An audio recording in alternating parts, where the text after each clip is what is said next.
Palantir. It doesn't bring any tears to my eye. Let's talk about where the stock's going from here and the issue with buying or not buying the stock. First, extremely important. Everybody understands this. Important. Listen, here's the deal. A lot of people saw the move here today, and they think that is because Palantir got into the S&P 500. So they're of the assumption that people are basically being forced to buy Palantir stock because it's in the S&P 500 now. No, that's incorrect. Here's the deal, okay? Palantir doesn't actually get into the S&P 500 for real until about 2 weeks from now, okay? September 23rd of 2024. So as of right now, Palantir is not technically in the S&P 500. But what happens many times is people, because they know Palantir is about to get into the S&P 500, they buy it ahead of time, knowing there's likely a probability that, well, there's a guaranteed probability essentially, S&P 500 index funds are going to be forced to buy Palantir shares. And we're talking a lot of Palantir shares. And so that starts 2 weeks from now. So what people do is they buy the stock before that, assuming, right, that everybody's going to have to buy the stock, which is true, right? If you run in any sort of index fund in relation to S&P 500, and you got some sort of weighting in an ETF or something toward S&P 500, you're going to be forced to buy Palantir stock here starting in 2 weeks. And then that's going to be an accumulation phase that could last a week, several weeks, a month, right? And several months even. And so it's usually a very good thing for stock. Now, I put this out inside the private group. I said, just in case anyone's not aware, Palantir goes into the S&P 500 in 2 weeks. They're not technically in. The stock is going up right now because people believe it will go up a bunch more when it actually gets in the S&P 500, right? They're buying in anticipation. They're hoping they can buy right now for $32, $33, $34 a share and then sell it 3 to 4 weeks from now for $37 to $40, right? A swing, which, you know, there's a lot of people in the market that love to swing trade, do these sorts of things. Sometimes it works out really well, right? Sometimes it doesn't work out so well. That's trading for you at the end of the day. But that's what people are essentially doing here. And can I blame them for doing that? Not really. I can understand why a lot of people do it. They think it's an arbitrage. There's probably going to be a lot of people that make money on this swing. But you got to understand, this is going to create for outsized moves on the stock. And when I say outsized moves, it can cause the stock to go up way more than it probably should in the short term, right? Which can then cause a much bigger downfall of the stock when the momentum stops going in one direction and goes the other way, right? And that's where things can get ugly fast. Now, it's also very important, everybody that owns Palantir stock or is thinking about owning this stock, you got to understand this. Palantir's market cap now at this point in time is a little under $80 billion. Now, if the stock keeps going up before this S&P 500 inclusion, which is a real potential, right? Here's the deal. It's going to go in at even a bigger market cap. So let's say Palantir goes up a bunch more. It might end up going in when it actually is in the S&P 500. It might go in at a $90 billion or $100 billion market cap, right? And keep in mind, this is as of right now's market cap, this is around 2x the average S&P 500 market cap. Around 2x the average one, right?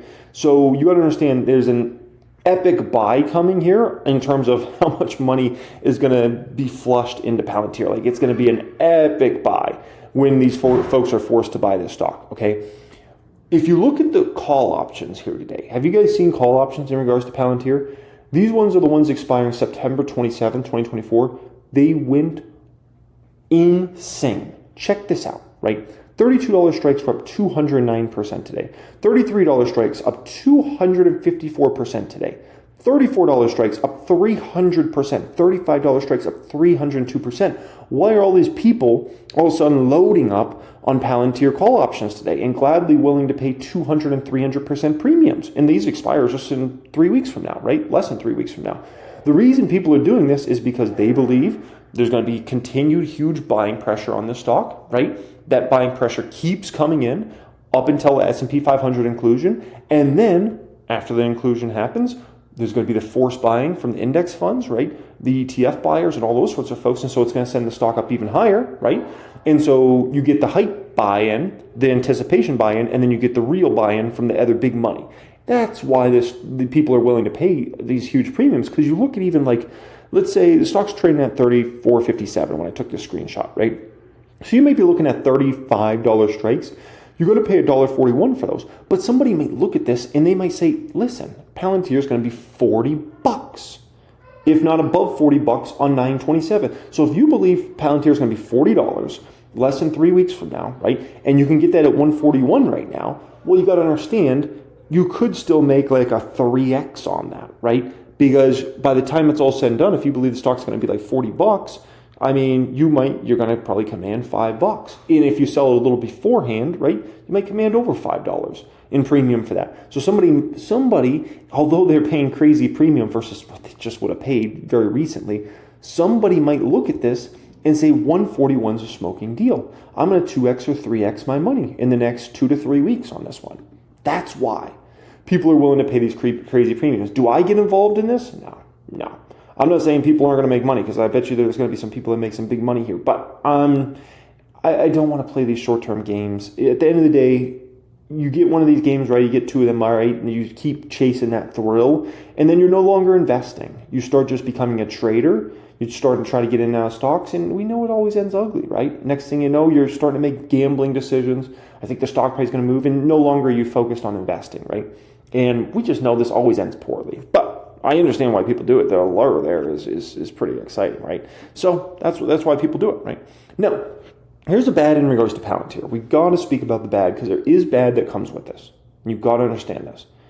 Here's the deal. Looking at 1000xstocks.com, obviously the valuation's gone crazy, right? As the stock's gone up higher and higher. Forward P's, extremely elevated. Trailing 12-month P's, extremely elevated. 2-year forward P's, extremely elevated. Now, Palantir has a sort of business model, very sticky, SaaS type-ish company, right? And so they're always going to command big multiples. The company also grows their revenue and their profitability much more immensely than an average stock in the market. So they're always going to trade at, I mean, honestly, for Palantir for the next 10 years, should trade at big multiple expansions versus the average stock in the market. Just keep that in mind. But at some point in time, you start to reach really high numbers that you're like, oh man, I'm having trouble justifying this anymore. This is a bad that comes along with a stock price that keeps going up. You got to understand, if a stock goes up a ton, it is factually, not debatable, is factually pulling gains from the future.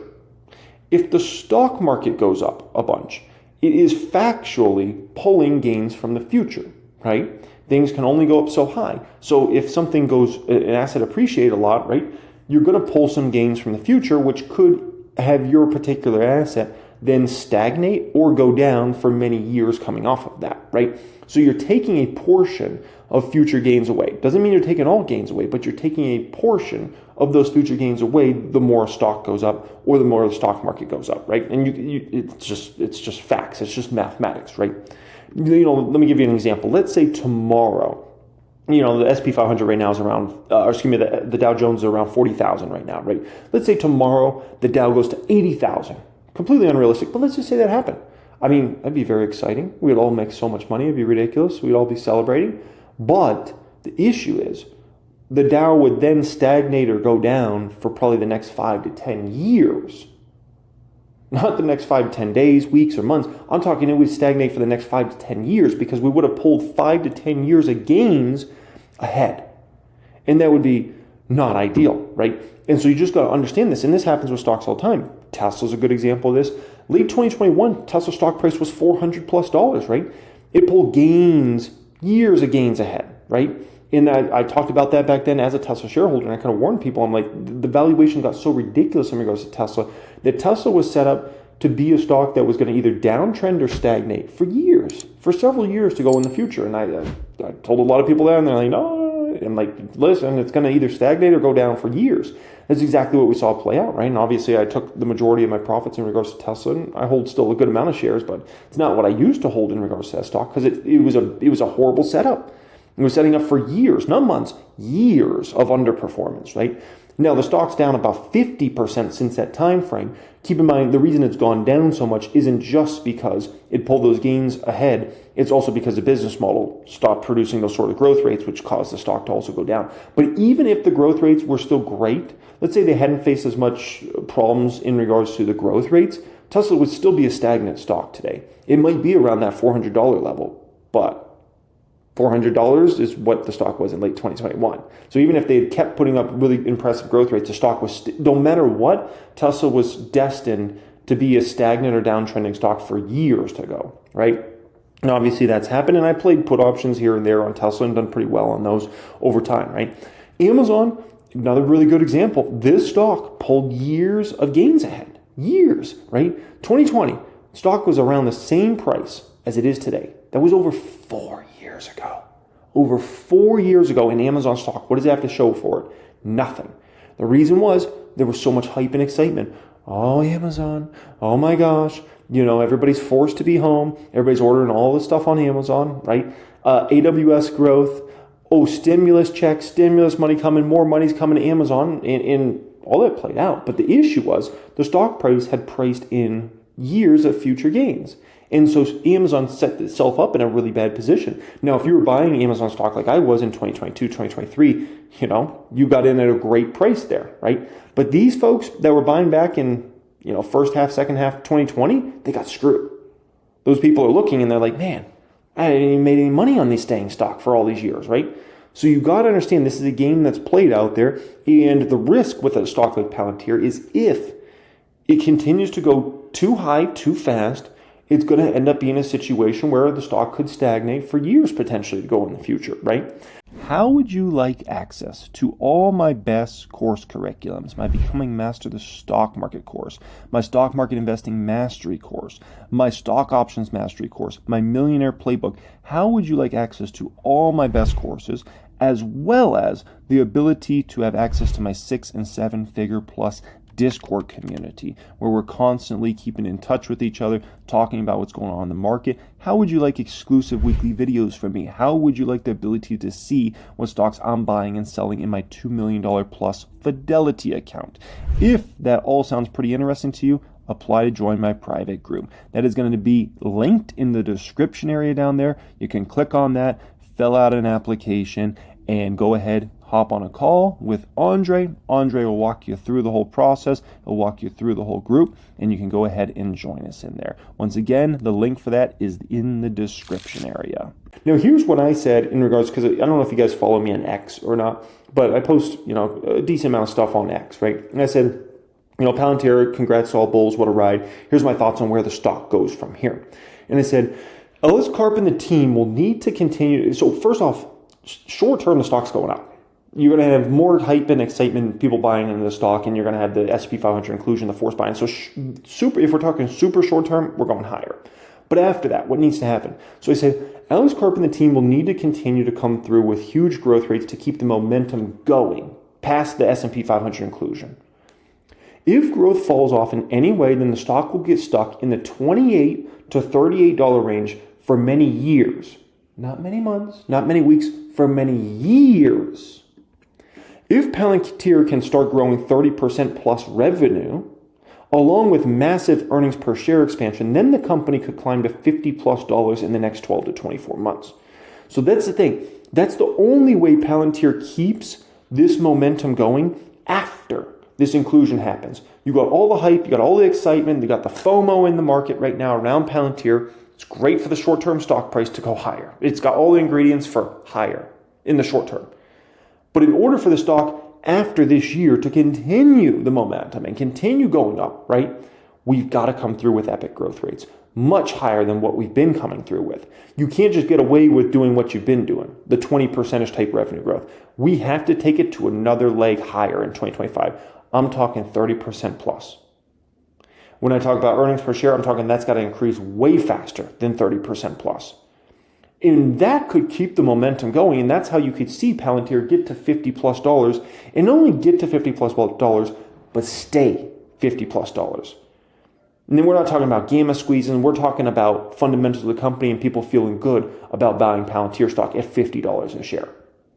Not because they believe it's going up in the short term because of XYZ reason, but because they believe it's going to be a $100 stock, a $200 stock, a $300 stock. That's what has to happen to keep the momentum going after that. If we can do that, if Karp and the team can do that, we'll keep this momentum going after S&P 500 inclusion. And then you'll see the stock all of a sudden 50, 55, and we'll go up from there.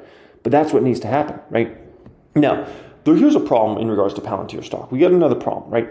If you're buying Palantir stock right now, you feel like you're buying on FOMO. I'm just going to call it what it is, right? You feel weird if you're an educated buyer. Like if you're brand new to the stock market, you don't even know what FOMO is. You're like, fear of missing out. I don't know what that is. I don't know. If you're educated, you kind of feel awkward and a little weird because there's so much hype and excitement around Palantir, the SP 500 inclusion, right? I mean, my gosh, you kind of feel a little awkward buying it, right? But on the flip side, if you like Palantir and you don't buy it right now, right? It feels like you're making that decision based upon hope. And you never want to feel you're making any investment decision based upon hope. Because at the end of the day, you might look at this and you might say, I hope, the stock's 33, 34. I hope it goes back under 30 again, right? Not a position you really want to be in. You never want to make your buying and selling decisions based upon hope. If you're hope in the market, you're in trouble, right? So what do you do in this sort of situation? What do you do if you're an investor in the market? Here's exactly what you do, okay? You don't feel FOMO. You don't feel like you got to not buy because of hope. Here's what you do, okay? Go to 1000xstocks.com. If you have access to it, great. If you don't have access to it, apply for access to it, okay? Once you go to 1000xstocks.com, go to specifically the valuation tool, okay? The valuation tool once you're on 1000xstocks.com. From there, type in Palantir's ticker symbol, okay? Now, what I want you to do is think about what do you think Palantir's revenue growth rate will be on average for the next many years? Knowing the AIPs in the market, knowing how much excitement's around the business model, what the potential could be there, potentially raising price, government contracts, everything that's going on there, what's going on with Apollo, Gotham, right? Foundry product, what you think might come out for future products in the next few years. What is the revenue growth you expect? Is it 20% on average? Is it 25%? Is it 30%? Is it 35%? Do you think they're going to get up to a number where they're doing like 40%, 50%, and like the revenue growth is going to really take off 2025 and beyond? Where do you think? Go ahead and plug those numbers in there, okay, on what you think the average is. Then go down the net income growth line. Palantir should grow their earnings per share much more rapidly than their revenue, right? So then go ahead and run projections on what do you think Palantir's net income growth will be on average per year for the next years, okay? From there, run what you think are fair PE ratios for Palantir. Now, if you expect the company to grow, let's call it their revenues and net income 2x the average stock in the market, well, keep in mind the market market PE ratios are usually around 20 roughly. So then you should probably command a 2x valuation higher than an average stock. So if the average is 20, then you might want to think about like a 40 P ratio, right? If you think 3x, if you think Palantir's revenue growth and earnings per share growth is going to be over 3x, right? The average stock in the market, then you have to kind of run your P ratios like 3x, the higher than 20, right? Which would be like a 60. If it's 4x growth rates, then you could run it at a 4x number, right? Assuming you think that is a sustainable growth rate over the coming years. Then if let's say it's 50% higher. Well, if average P is at about, a 20, then you're going to run your numbers at about a 30 P, right? Because you're about 50% higher. Run those numbers, and then you're going to get what your share price should be 2027, 2028, right? And what the compounding annual growth rate is. That's when you can begin to understand if Palantir's a buy today or not a buy today, based upon the numbers and projections you're running there. That's how you actually make investment decisions. Not based upon feeling or I like the company, I think they might do good. No, you got to run the numbers. And if the numbers check out and you say this is going to give me a compounding annual growth rate of 10%, 15%, 20%, 25%, Palantir is a buy today, even if it feels FOMO-y, right? If you run your numbers and let's say you got 20% revenue growth rate and a 25% net income growth rate, right? And let's say, you got your PEs at a 40 to 60, and let's say, the compounding annual growth rate's roughly in line with the SP 500, then, maybe it's not a buy for you, or if it's lower than that, right? But if your compounding annual growth rates here, 2027 to 2028 is what you specifically want to count on, if it looks very attractive based upon your numbers, it checks out as a buy today. That's what you got to understand, okay? It's about valuation. The way I kind of put it to you like this, right? Let's say you're going to play poker. Without 1000xstocks.com, you're basically like a clueless player who's like just throwing money around, like, I don't know what I'm doing. Like, I don't know what the hands are. I don't know the probabilities and things like that, right? Viewing it through a valuation lens, you kind of like with 1000x, right? It takes you to Phil Ivey. And all of a sudden, you know what all the probabilities are here. You know what's likely to play out. You know the risk involved, right, with making certain decisions. And then you can actually make an educated, fundamental decision rather than just feeling like you're gambling money around. Because if you don't run the numbers, you're gambling money. You got to understand that. If you can't project out what you think that a company's revenues are likely to do over the next 3, 4, 5 years, as well as their net income, you're not making an investment decision. You're making a gambling decision. You have to make investment decisions out there. Every time I go to buy a stock, I make an investment decision. It does not mean I'll be right 100% of the time, but it means I'm actually making an investment decision, not a gambling decision, okay? And that's how you take yourself out of this mindset of like feeling like you got to buy on FOMO or feeling like you're going to hope the stock goes lower and start putting yourself in a position, you're the Phil Ivey at the table and you know exactly what's going on here. And you're able to say, this is a steal deal. I'm buying shares at 33. Or you're able to say, no, this isn't the one. Like the growth rates I'm getting here is not attractive enough, right? That's how you take it up to a higher level, right? That's making an investment decision. How would you like access to all my best course curriculums? My Becoming Master of the Stock Market course, my Stock Market Investing Mastery course, my Stock Options Mastery course, my Millionaire Playbook. How would you like access to all my best courses, as well as the ability to have access to my 6 and 7 figure plus Discord community, where we're constantly keeping in touch with each other, talking about what's going on in the market? How would you like exclusive weekly videos from me? How would you like the ability to see what stocks I'm buying and selling in my $2 million plus Fidelity account?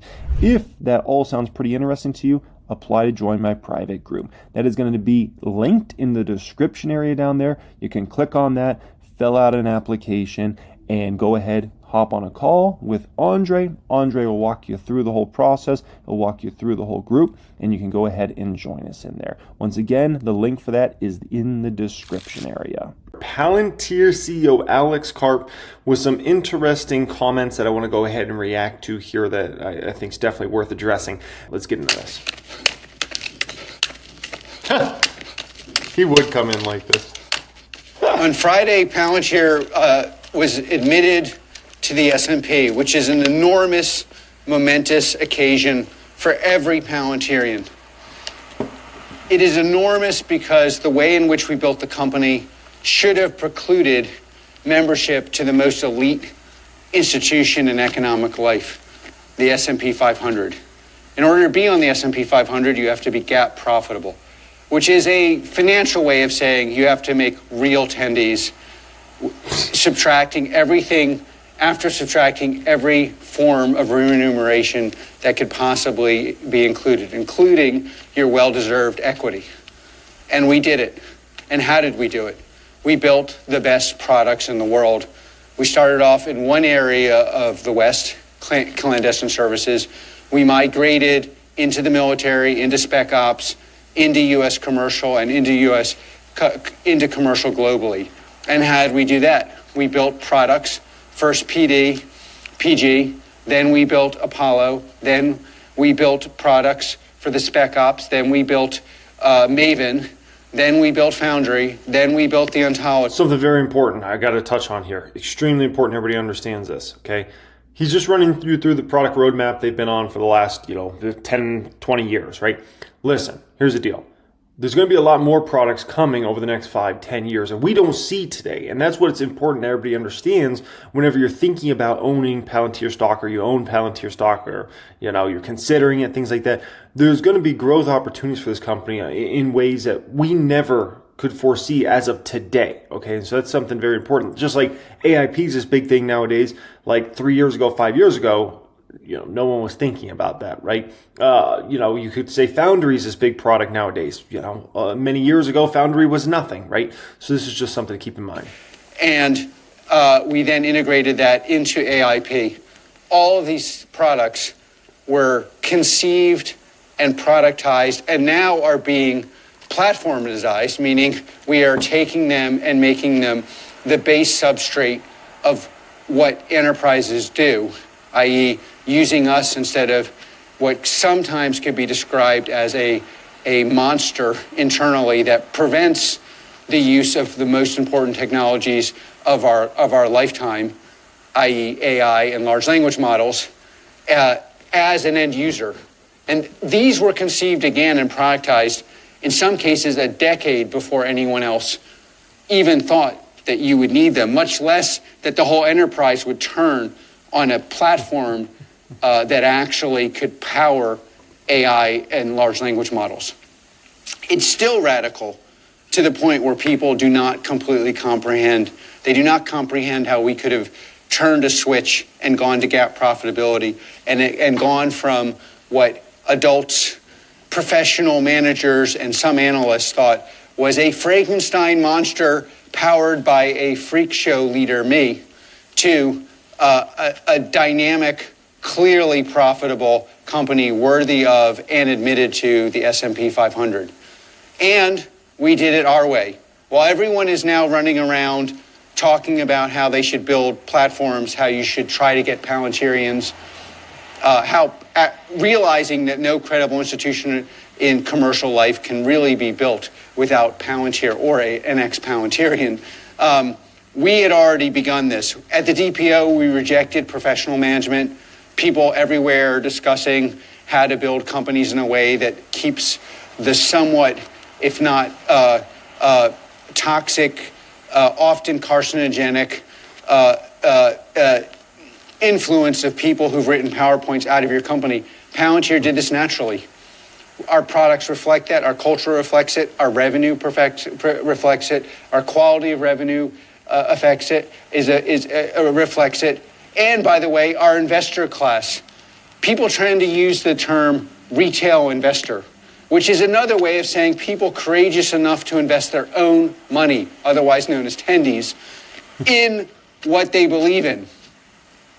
And look at the list of the people, our partners. I hate the term clients, but look at the list of people that use our product. The most important clandestine services, the most important special operators, the most important AI targeting work in the world, the most important allies, none of whom we're ashamed to support in private or in public.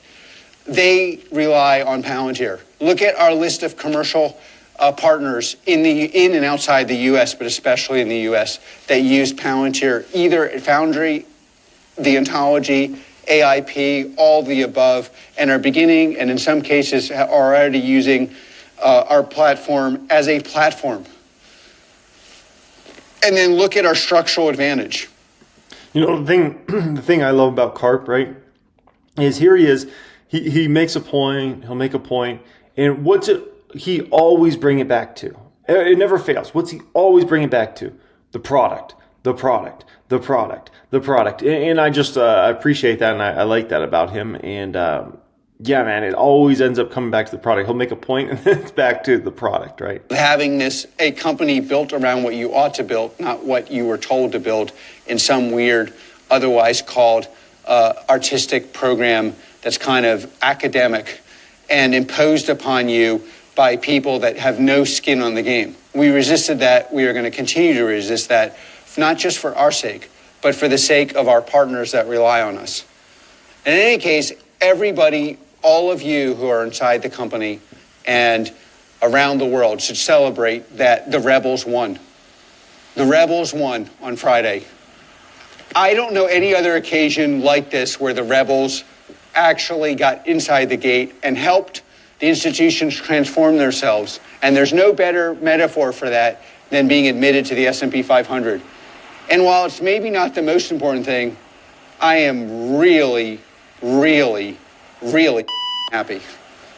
Because we did this together, and the future belongs to us. So let's go attack, have some fun, and celebrate a momentous occasion. Thank you. Yeah, so, you know, he is very happy. And this is something Karp's wanted for, I mean, gosh, when's the first time he mentioned S&P 500 inclusion? It might have been 2 years ago now. Probably at least a year and a half ago. He's wanted this for quite some time. And so, yeah, I could see him being just as happy, if not happier, than probably anybody else out there, just to be quite frank with you guys, right?